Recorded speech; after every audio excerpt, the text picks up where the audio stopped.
When billions of barrels of oil reserves were found in Uganda's Albertine Graben in 2006, the discovery seemed like a gift from heaven. So far, Uganda's petroleum reserves are estimated at 6.5 billion barrels of crude oil and 1 trillion cubic feet of gas.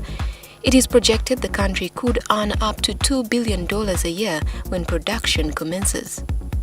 With this news of the newfound treasure, both the citizens and the government imagined that poverty was a thing of the past. It was not so long before the sector was awash with information and misinformation about oil. Speculation about the country's oil became rife, and it was difficult to separate rumors from facts. So the vision for the publication was a publication that would, over time, improve the general understanding, not of ordinary people, but in policy circles, amongst what I called opinion makers, journalists, politicians across Ugandan society, needed a better understanding of what was going on in the oil sector, and the role would be partly educational, but partly investigative. With a nasty history of corruption in government, Ugandans were suspicious of their government's secret dealings with the oil companies. There was a lot of mystery around the oil and gas sector. It was a new sector, a lot was happening, and no one knew what was going on. We were getting different conflicting reports in the media about the impact on communities, government's plans, the companies that were involved. And we decided to just come out and try to expose this sector, try to get Ugandans to learn about it. But the underlying objective was that by learning about it, then Ugandans would have the information to hold the government, the oil companies, and any other person involved in this sector accountable. Mounting suspicions coupled with lack of transparency and accountability in the oil sector quickly reflected the much-dreaded early signs of conflicts. Some analysts warned that indeed the country could soon become a victim of the oil curse, a situation in which extraction of oil increases poverty and misery to majority of the people instead of an improvement in their livelihood.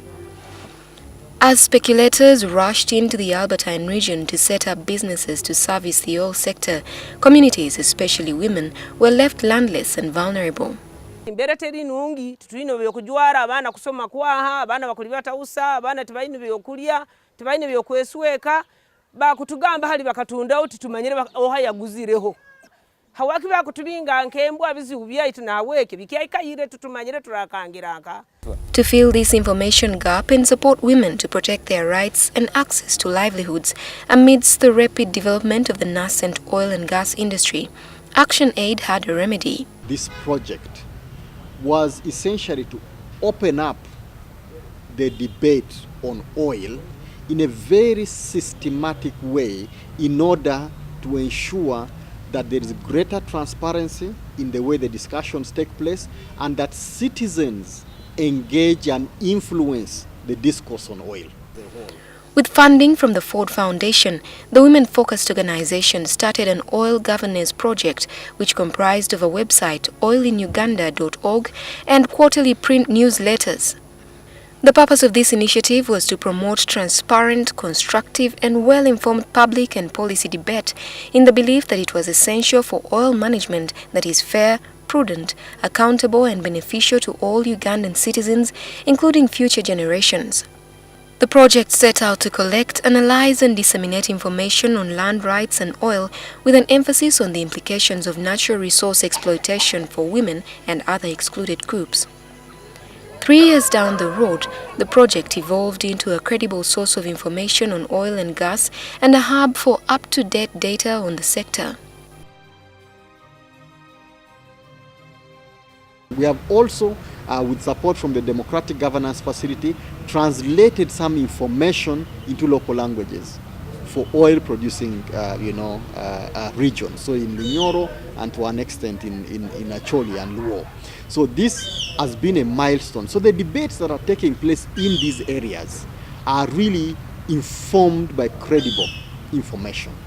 Thirdly, a significant milestone in my view is connecting citizen voices.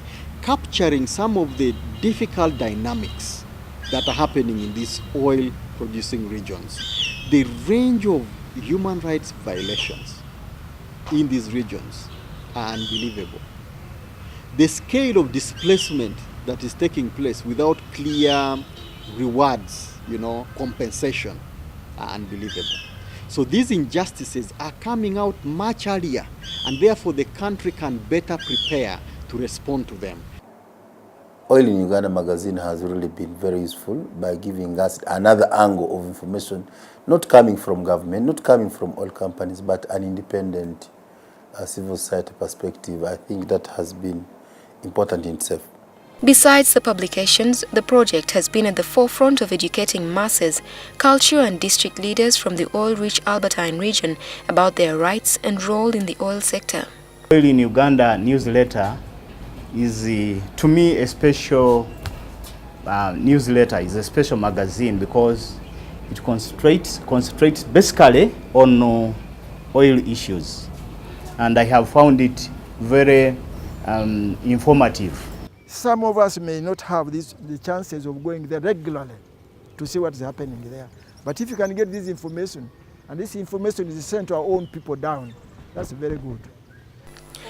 It is through such dialogues that many have picked information about their rights and later shared it in villages about thorny issues like compensation, evictions and land grabbers. Training nyagaruka bukyaro kunna training abagenzi bange nabona the whole community was aware about the program atu banu bejire kuraba emisiri babagamba usayo kuraba emisiri batakorezereki batatusasuyire emisiri gunanka yaitu. The biggest impact of this project is that it has provided information for the local person to ask the oil companies and the government on what exactly they are doing in the community, which gives us the leverage to make sure that the community benefits rightly on what they would like to get. So the relationship between the duty bearer and the right holder is now improving. I think basically oil in Uganda has been very instrumental in the way people access information. It's been that link that has been able to come in between the people on the ground and the end users, the stakeholders, the people who need that information. And I think in so much of a way it has managed to integrate the two, bring information from the grassroots to the people that need the information, but also help decision makers in how they relate to that information. When ActionAid came on board, they started sensitizing the leaders about both the positive and negative effect of the oil, and they went down to some few sub-counties where the oil have been prospected. That is Pakwach Sub-Town Council, Pakwach, Alue and Panyimur, where they discussed a lot with the community. And now I'm seeing that the community minds are changing positively towards the discovery of oil. Others have been enlightened on how to reinvest proceeds from compensation. Local leaders hail oil in Uganda as a dependable regular dispenser of Uganda's oil and gas exploration and production information. Many agree that indeed this ActionAid initiative has promoted a well-informed public and policy debate essential for Ugandan citizens to hold government accountable in as far as oil management is concerned. Basing on this success, ActionAid wants to take the oil debate to new frontiers. According to the organization's country director, the project's second phase will spread to other regions of the country so that the oil debate is national rather than being confined to the Albertine. Expect that the Oil in Uganda project is going to expand in a way in which we have a national conversation. Buganda, Bukedi, Ankole, Karamoja, Sebei, this is a national resource. We need to see the people of Teso debating how oil proceeds should be used and what government needs to be doing. The project will also broaden its scope to include governance of the mining sector, which faces similar challenges. As a whole, a well-managed extractive sector has the potential to make a significant contribution to the economy and the welfare of poor Ugandans. A well-informed public will be able to demand for accountability from government and the extractive companies. ActionAid will continue to provide that information.